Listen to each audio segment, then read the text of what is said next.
नमस्कार, आदाब, सत श्री अकाल, जय भीम, जोहार। मेरा नाम है नवीन कुमार। क्या सेना के शौर्य को बाजार में बेचा जा सकता है? उससे दौलत कूटी जा सकती है?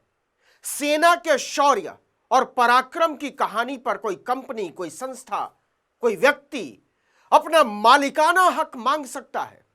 आप कहेंगे यह कैसी बेशर्मी है, यह कितना घटिया है, यह कैसी गंदी सोच है। लेकिन यह सोच भारत का सच है। हम और आप जब पहलगाम में बिछी हुई भारतीय नागरिकों की लाशों से उठते विलाप में सुन्न पड़े हुए थे, देश के सबसे बड़े धन्ना सेठ इससे पैसा कूटने के बारे में सोच रहे थे, जब सेना ने ऑपरेशन सिंदूर के जरिए पाकिस्तान के आतंकी अड्डों को तबाह किया और हम सेना के शौर्य की बलाएं ले रहे थे, तब मुकेश अंबानी सोच रहे थे कि इस पूरे ऑपरेशन के नाम को कैसे मुनाफे के एक ब्रांड में बदला जाए। तो सवाल है कि क्या आप देशभक्ति भी एक प्रोडक्ट है? बाजार में बिकने वाला माल, अपने बेटे की सगाई और शादी में हजारों करोड़ रुपया फूंक देने वाले सेठ को लगता है कि आतंकी हमला भी एक प्रोडक्ट है, भारत के नागरिकों का नरसंहार भी एक प्रोडक्ट है, सेना का शौर्य भी एक प्रोडक्ट है, और इसलिए उसे ऑपरेशन सिंदूर का कॉपीराइट चाहिए। और अकेले अंबानी ही नहीं, बॉलीवुड ही टूट पड़ता है। आप माने या न माने, लेकिन जिस सैन्य कार्रवाई को देशभक्ति और गौरव का प्रतीक बताया गया, ऑपरेशन सिंदूर अब बाजार का ब्रांड बन चुका है। युद्ध और राष्ट्रवाद के प्रतीकों के बाजारीकरण की ऐसी गंदी, घिनौनी और बर्बर मिसाल पूरी दुनिया में कहीं नहीं मिलेगी। देश की गौरवशाली सैन्य कार्रवाइयां भी कॉरपोरेट्स की दौलत बनाने की रणनीति का हिस्सा बन चुकी। गंदा है पर धंधा है। चलिए जरा इस गंदगी की परतों को उधेड़ते हैं और समझते हैं कि ऑपरेशन सिंदूर का ट्रेडमार्क रजिस्ट्रेशन कराने पहुंचे अंबानी की कंपनी रिलायंस इंडस्ट्रीज और दूसरी कंपनियों का इरादा क्या है। लेकिन अंबानी से आप क्या उम्मीद कर रहे थे? इस ऑपरेशन के बाद वो क्या सोच रहे होंगे? पहलगाम में जब नरसंहार हुआ तो अंबानी क्या कर रहे थे? क्या चल रहा था उनके दिमाग में? आपको अजीब लगेगा, लेकिन वो सिर्फ और सिर्फ पैसा बनाने के बारे में सोच रहे थे। पहलगाम में नरसंहार के बाद वो लगातार एंटरटेनमेंट को एक ब्रांड के तौर पर विकसित करने के बारे में सोच रहे थे। और आपको अजीब लगेगा, लेकिन पहलगाम नरसंहार की पृष्ठभूमि में प्रधानमंत्री नरेंद्र मोदी खुद उस समारोह में शिरकत करते हैं। मुकेश अंबानी अपने बेटे के साथ, बहू के साथ उस समारोह में शिरकत करते हैं। यह ऑपरेशन सिंदूर से ठीक पहले की बात है। मतलब एक नरसंहार और ऑपरेशन सिंदूर के बीच में अंबानी के दिमाग में सिर्फ और सिर्फ मुनाफा चल रहा था, और मुनाफाखोरी को बाजार में उतारने के लिए प्रधानमंत्री नरेंद्र मोदी की सहमति थी और वो शामिल होते हैं। ये कुछ कतरने हैं और अलग अलग तरह के लोगों ने अलग अलग तरीके से रिएक्ट किया है। Mukesh Ambanis Reliance industries other seek trademark registration of hashtag operation Sindoor should kick them out for such nasty games during such difficult times. ऐसे दौर में ऐसा काम करने के लिए ऐसे लोगों को सबक सिखाया जाना चाहिए। लाइव लॉ की कतरन है कि मुकेश अंबानी के रिलायंस इंडस्ट्रीज और दूसरी कंपनियों ने ट्रेडमार्क रजिस्ट्रेशन के लिए आवेदन किया है। आप हैरान रह जाएंगे कि मुनाफा कमाना है ऑपरेशन सिंधु। और ट्रेडमार्क का मतलब आप समझते हैं? ट्रेडमार्क का मतलब यह होता है कि एक बार जिस कंपनी ने इस नाम का रजिस्ट्रेशन करा लिया, उस नाम से जिस काम के लिए उसका रजिस्ट्रेशन करा लिया गया है, उसके अलावा और कोई काम नहीं हो सकता है। तो ये सारा है। तो ये देखिए, government of India ministry of commerce and industry की वेबसाइट है। इसमें लाइन लगी हुई ऑपरेशन सिंदूर के लिए रजिस्ट्रेशन कराने के लिए ट्रेडमार्क के तौर पर। इसमें सबसे ऊपर जो पहले नंबर पर है वो है रिलायंस इंडस्ट्रीज लिमिटेड। दूसरे नंबर पर है मुकेश चेतराम अग्रवाल, तीसरे नंबर पर है ग्रुप कैप्टन कमल सिंह ओबेरॉय और चौथे नंबर पर है आलोक कोठारी। ये संख्या लगातार बढ़ती चली जा रही है, लेकिन रिलायंस ने, जैसा हमने बताया कि जिस काम के लिए ट्रेडमार्क का रजिस्ट्रेशन कराया है उस काम में कोई और उस नाम का इस्तेमाल नहीं कर सकता। तो ये देख लीजिए 7/5/2025 की बात है, मतलब रात को ऑपरेशन सिंदूर होता है और अगले दिन रिलायंस इंडस्ट्री पहुंच जाती है ट्रेडमार्क का रजिस्ट्रेशन कराने के लिए। हम और आप सोचते हैं कि यह नरसंहार क्यों हुआ, कैसे हुआ, कैसे इसको रोका जा सकता है। इसके बाद ऑपरेशन सिंदूर के बाद भी पुंछ से जैसी जैसी तस्वीरें आ रही हैं उसे देखना अपने आप से नजरें चुराने जैसा है। आप देख नहीं पाएंगे ऐसी भयावह तस्वीरें। 15 लोगों को पाकिस्तान ने मार दिया, उसमें कई छोटे छोटे बच्चे हैं। और मुकेश अंबानी को क्या सूझ रहा है? मुकेश अंबानी को सूझ रहा है ऑपरेशन सिंदूर से पैसा कैसे कमाया जा सकता है, मुनाफा कैसे कमाया जा सकता है, दौलत कैसे बढ़ाई जा सकती है। किसी अरबपति बल्कि खरबपति कहिए, उसकी दौलत की भूख किस घिनौने स्तर पर जा सकती है, इसका उदाहरण है ऑपरेशन सिंदूर के ट्रेडमार्क रजिस्ट्रेशन के लिए पहुंचे रिलायंस इंडस्ट्रीज लिमिटेड का एक आवेदन। तो जरा एप्लीकेशन नंबर भी लिखा हुआ है, साफ साफ लिखा हुआ है ऑपरेशन सिंदूर और यूज्ड वैलिड अप टू, मतलब क्या क्या करेंगे आप, और जो जो इसमें जिक्र कर दिया गया अगर रजिस्ट्रेशन हो जाता है तो उस नाम का इस्तेमाल उस काम में कोई और नहीं कर सकता। Provision of entertainment, operation Sindoor Reliance industries के लिए, मुकेश अंबानी के लिए मनोरंजन का सामान है, एंटरटेनमेंट का सामान है। वो ऑपरेशन सिंदूर को बाजार में उतारकर लोगों का मनोरंजन करना चाहिए। शर्म है, शर्म है, शर्म है। उसके बाद क्या करेंगे? प्रोडक्शन, सिनेमा बनाएंगे, presentation and distribution of audio, उसके नाम पर गाना बनाएंगे, स्टिल एंड मूविंग इमेजेस, मतलब वीडियो और स्टिल डेटा का इस्तेमाल करेंगे। Publishing services including electronic publishing services, छापेंगे उसको। वो किताब भी छाप सकते हैं, वो कविता भी छाप सकते हैं, वो फिल्म बना सकते हैं, वो ओटीटी कर सकते हैं। The provision of discussion forums, वो बहस करेंगे ऑपरेशन सिंदूर के नाम से। Non downloadable electronic publications, organisation, production and presentation of shows, कई शोज बनाएंगे। हमने बताया आपको कि ओटीटी पर वो सीरीज बना सकते हैं। कॉन्सर्ट करेंगे, ऑपरेशन सिंदूर के नाम पर वो कॉन्सर्ट करेंगे और वो चाहते हैं कि केवल वही करें, इस देश में, दुनिया में कोई और ना करे।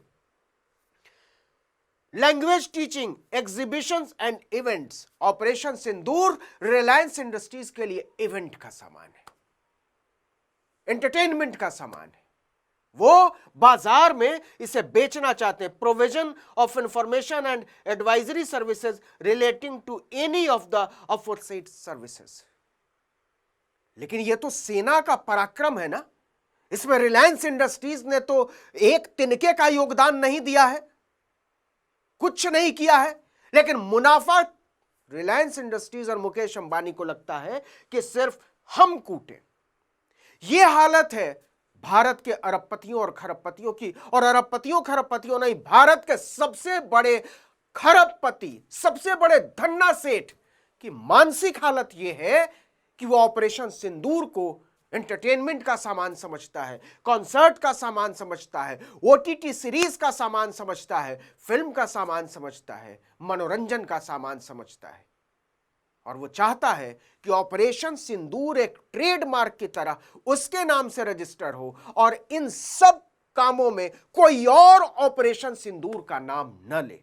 यह हालत है। लेकिन यह केवल ऑपरेशन सिंदूर में केवल रिलायंस की दिलचस्पी नहीं है। और आगे बढ़ेंगे, लेकिन इससे पहले जरा एक और आपको दिखा दें कि क्यों ऑपरेशन सिंदूर एंटरटेनमेंट का सामान मानते हैं मुकेश अंबानी, और कैसे। एक तस्वीर देखिए, यह तस्वीर है वेब समिट की, मुंबई में हुआ था। 4 मई से 4 दिनों का यह समिट हुआ। जियो का जो बहुत विशाल सेंटर है, कन्वेंशन सेंटर, वहां हुआ। प्रधानमंत्री नरेंद्र मोदी ने उसमें हिस्सेदारी की। और यह कब हुआ?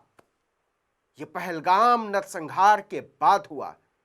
जब 26 लोग उनके घरों में मातम पसरा हुआ था, देश इंतजार कर रहा था कि कैसे इसका बदला लिया जाएगा पाकिस्तान से, क्या कार्रवाई करेगी भारत सरकार, कैसे आतंकवादियों की कमर तोड़ी जाएगी, कैसे सेना आगे बढ़ेगी। मीटिंग पर मीटिंग चल रही थी, कभी कैबिनेट कमेटी ऑन सिक्योरिटी की मीटिंग, कभी पॉलिटिकल अफेयर्स की मीटिंग, कभी सर्वदलीय बैठक। और मुकेश अंबानी सोच रहे थे कि एंटरटेनमेंट को कैसे सबसे बड़े शो में बदलना है, इससे कैसे सबसे बड़ा मुनाफा कूटना है। और प्रधानमंत्री नरेंद्र मोदी 28 लोगों के मर जाने के बाद उसमें शामिल होते हैं, की नोट एड्रेस करते हैं। मुकेश अंबानी का मुस्कुराता हुआ, जरा उनके पूरे परिवार का चेहरा देख लीजिए, उनकी बहू और उनके बेटे की मुस्कुराती हुई छवि देखिए, क्योंकि ये तब भी सोच रहे थे कि पहलगाम में एंटरटेनमेंट कहां है।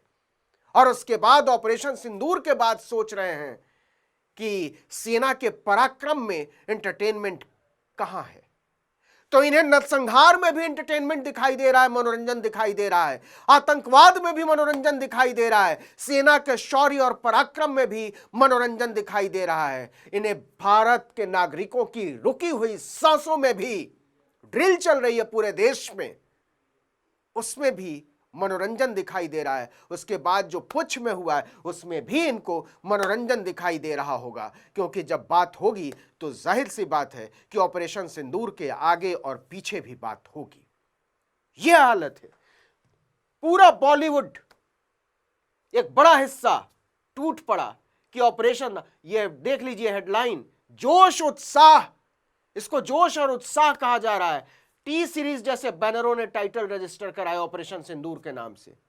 टी सीरीज का तो नाम ही नहीं लिया हमने, यह हेडलाइन है। और तमाम लोगों ने, हमने नाम लिए इसके कुछ देर पहले, लेकिन बड़ी बड़ी कंपनियां, उरी जैसी फिल्म का रजिस्ट्रेशन भी हुआ ही होगा, तो बड़ी बड़ी कंपनियां रजिस्ट्रेशन कराने के लिए ऑपरेशन सिंदूर पर टूट पड़ती हैं। यह हालत है। लेकिन कहानी यहीं खत्म नहीं होती है। एक पोस्टर देखिए, यह सेना के शौर्य और पराक्रम का अपमान है। यह सिंदूर का बदला आतंकियों के खून से। अमित त्रिपाठी महामंत्री, भारतीय सेना जिंदाबाद। इसमें देख लीजिए नरेंद्र मोदी की तस्वीर, राजनाथ सिंह की तस्वीर, अमित शाह की तस्वीर, इसमें सेना कहीं, और ये अमित त्रिपाठी की तस्वीर। लगेगा कि इन 4 लोगों ने मिलकर ऑपरेशन सिंदूर को अंजाम दिया है। नीचे देखिए, ये एक पोस्टर लगाया गया ऑपरेशन सिंदूर का, सैन्य पोशाक में नरेंद्र मोदी, एक पुरानी तस्वीर उनकी निकाल कर लगा दी गई है। सेना का इससे ज्यादा अपमान कुछ नहीं हो सकता कि आप उसके पराक्रम की तौहीन कर रहे हैं, उसकी तौहीन ऐसे छुटभइये नेता कर रहे हैं। मुझे नहीं मालूम कि इन पोस्टरों के पीछे किसका समर्थन है और किसका समर्थन नहीं है, लेकिन जिन लोगों की तस्वीरें हैं उनको बड़ा दिखाने के लिए भारत की सेना के पराक्रम और शौर्य को नीचा दिखाया जा रहा है। और ऐसा लग रहा है कि इसमें बड़े बड़े लोग मुनाफा ढूंढ रहे हैं, मनोरंजन ढूंढ रहे हैं, और ढूंढ रहे हैं अपने लिए दौलत बनाने का इंतजाम। यह शर्मनाक है, यह फूहड़ है, यह बर्बर है।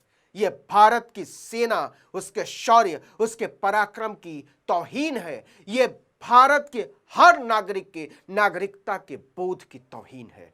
जब चारों तरफ भद्द पिटने लगी, अंबानी के लालच और लूट की पोल खुलने लगी, तो रिलायंस इंडस्ट्रीज भागा भागा पहुंचा सरकार के पास। 7 तारीख को आवेदन देता है कि हुजूर ऑपरेशन सिंदूर हमारा माल है, और 8 तारीख को पहुंच जाता है रजिस्ट्रार ऑफ ट्रेडमार्क्स के पास कि हमने जो एप्लीकेशन दिया था ऑपरेशन सिंदूर के रजिस्ट्रेशन के लिए, इसको हम वापस ले रहे हैं, प्लीज इसको रद्द मानिए और एक ऑर्डर पास कीजिए कि हम ऑपरेशन सिंदूर का रजिस्ट्रेशन ट्रेडमार्क के तौर पर नहीं चाहते हैं। यही नहीं, अलग से एक मीडिया स्टेटमेंट जारी करता है रिलायंस इंडस्ट्रीज लिमिटेड कि ऑपरेशन सिंदूर के ट्रेडमार्क को रजिस्टर कराने का हमारा कोई इरादा नहीं है, और जियो स्टूडियो के एक जूनियर अधिकारी ने बिना ऑथराइजेशन के ये एप्लीकेशन जाके सरकार के पास दे दिया। आप कल्पना कर सकते हैं, रिलायंस जैसी कंपनी में एक जूनियर अधिकारी ऑपरेशन सिंदूर के रजिस्ट्रेशन के लिए सरकार के पास जाकर सील ठप्पे के साथ एप्लीकेशन दिया, लेकिन ये हुआ है। और लेकिन कहानी जो है वो तो यही है कि अगर इतना बवाल नहीं मचा होता तो क्या रिलायंस इंडस्ट्रीज पहुंचता सरकार के पास कि हम ऑपरेशन सिंदूर पर अपनी बपौती नहीं चाहते? हरगिज नहीं जाता। ये होती है नागरिकता के बोध की ताकत। आप अपनी ताकत को पहचानिए। इस वीडियो में इतना ही। आर्टिकल 19 इंडिया को लाइक, सब्सक्राइब, शेयर कीजिए। नमस्कार।